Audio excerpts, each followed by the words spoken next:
Thanks for downloading the Swearing In podcast, where you'll hear the origin stories of those who chose to serve. So ground your gear, take a seat, and listen up. The Swearing In podcast starts right now.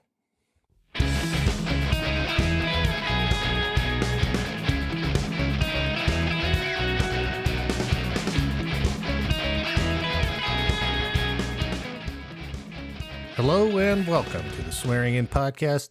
I am your host, Marty Smith, and this is the premiere episode. So let me take a minute to explain what this podcast is all about. You see, first, I've always been fascinated by stories of why and how people decided to enter the service, and not just the military service, but police and firefighters as well. Most of those stories never get told, and then they get lost in the ether. I intend to try to capture these moments using this podcast. My goal will be met if at some time someone listens to this, then turns and says, "Hey, I never knew that about my grandpa," or "I never knew that about mom." That would make this podcast serve its purpose. I only wish I'd started this sooner to get my father's military story before he passed. So I'm trying to do that for those who have these stories that will never get told unless somebody asks them. And maybe it's just me, but nobody ever asked me. So I'm going to ask them.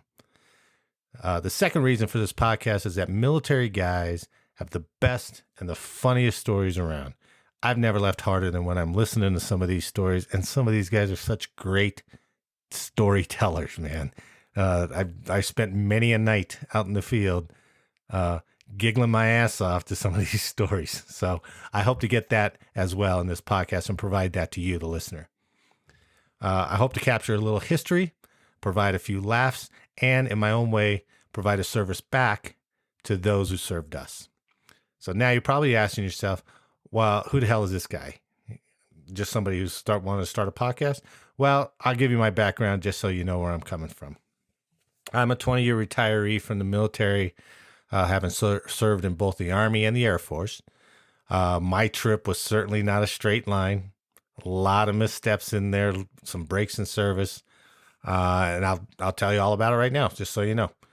It all started my junior year of high school. I'm not going to get too sentimental here, but junior year of high school, mom comes up and asked me if I want to try for an ROTC scholarship.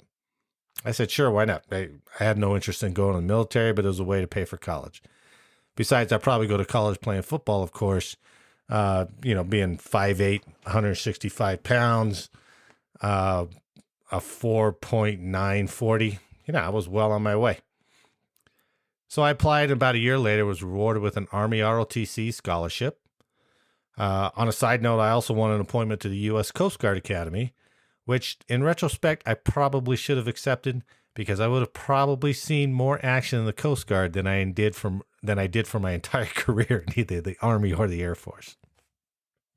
Anyway, so I took the ROTC scholarship. I went to the University of Colorado at Boulder. I graduated in 1989 with a Bachelor of Science in Psychology.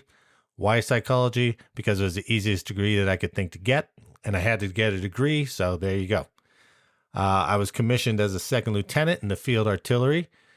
I went to Fort Sill, Oklahoma for officer's basic course, then on to Fort Polk, Louisiana, home of the 5th Infantry Division, where I was assigned to the 4th Battalion, 1st Field Artillery Pace Setters.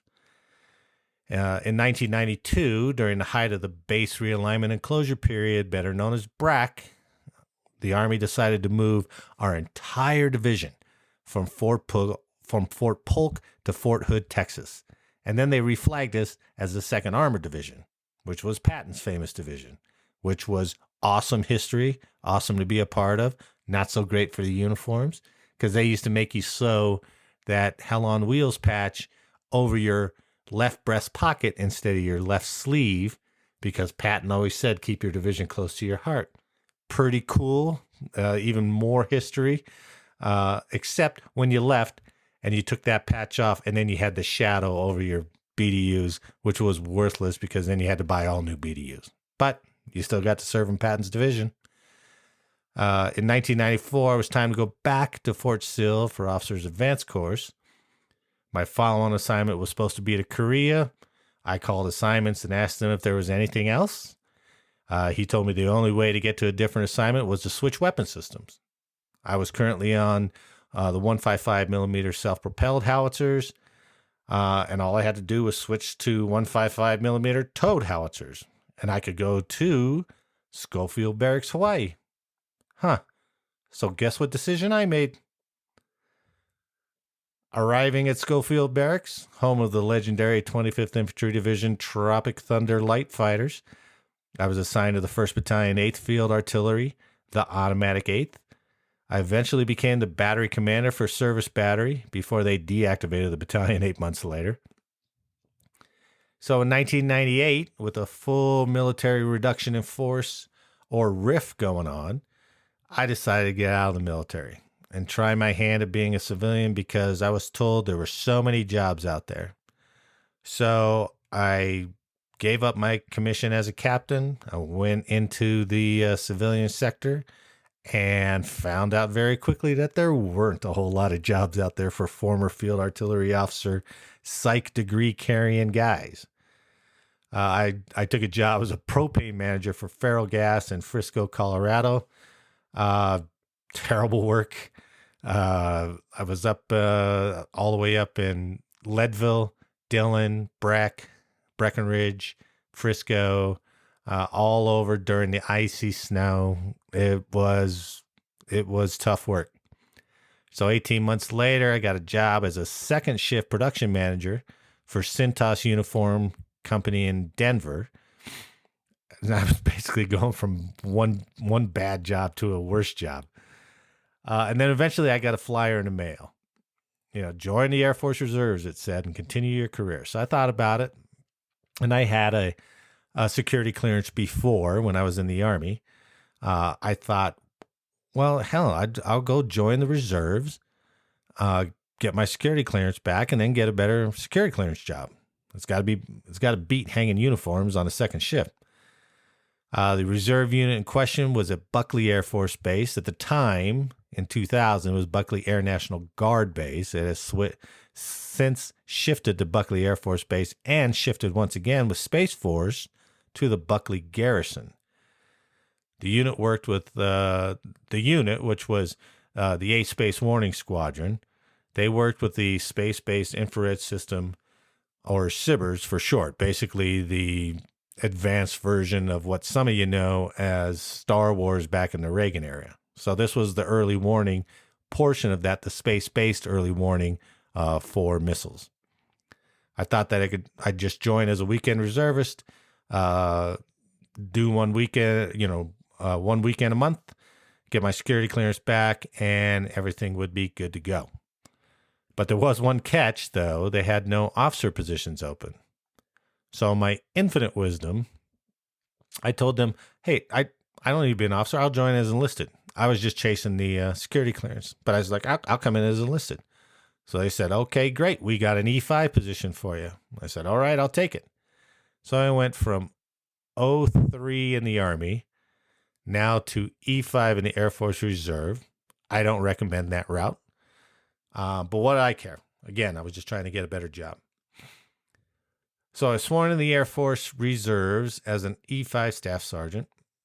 About a year later, leadership approached me and asked if I wanted to be an active guard reservist or an AGR, which is basically all the pleasures of an active duty military career with none of the moving. I was like, sure. I looked at the pay for an E5 in the Air Force, and it was sadly equal to the pay that I was making at Cintas. So guess what decision I made? Now I was an enlisted AGR in the Air Force Reserves, part of the 8th Space Warning Squadron, working in the SBIRS program at Buckley Air Force Base, Colorado. After several years, I was eventually promoted into the operations superintendent of the 8th Swiss.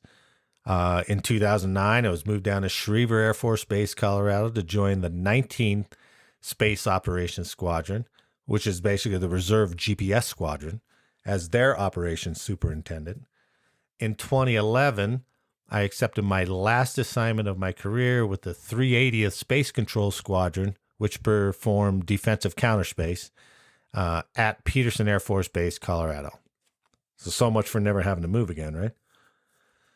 I retired in 2013 as an E8 Senior Master Sergeant from the Air Force. Now, here's my big highlights, right? I never saw any action. I missed Operation Just Cause in Panama in 1989. I was a fire support officer for Bravo Company 5-6 Infantry, and they sent Delta Company 5-6 Infantry down to Panama. I missed Operation Desert Storm, Desert Shield in 1990. The 5th Infantry Division was one of only 2 stateside divisions that did not go to Iraq. I was at Vandenberg Air Force Base, California, in tech school when 9/11 happened. But I was on the mission console in the Mission Control Station at Buckley Air Force Base when Operation Iraqi Freedom began in March 2003. So I got to see the infrared portions of that battle. I consider myself a retiree from the military and not a veteran. That's just my own personal feelings. But it used to be that veteran implied that you saw combat. All right. Now it kind of applies to everyone serving, and that's not a knock against anybody. I'm glad to see the culture shift from kind of where it was in the 80s to the public attitude towards the military now. So that's nice to see. But out of deference to those that have taken fire, I call myself a retiree. Military's treating me great. I have no complaints. And this is partly why I want to do this podcast, is to delve into other people's experiences, see how they felt when they first came in. But I wouldn't trade my time in the military for anything. I have nothing ill to say about the military. Well, there's certain people, of course, certain situations, but on the whole, the military's treated me very well. Hell, it helped me find 2 wives. It took care of the birth of my daughter. Has taken care of me in retirement. So that's my story, and that's why I am doing this podcast. It was also a cheap way, in the words of Toby Keith, to talk about me for the last few minutes. In the episodes to come, I look forward to bringing to you the stories of other service brothers and sisters, and I hope you enjoy them as much as I do. So until next time, on your feet, fall out, and tune in to the next episode. Thanks for listening.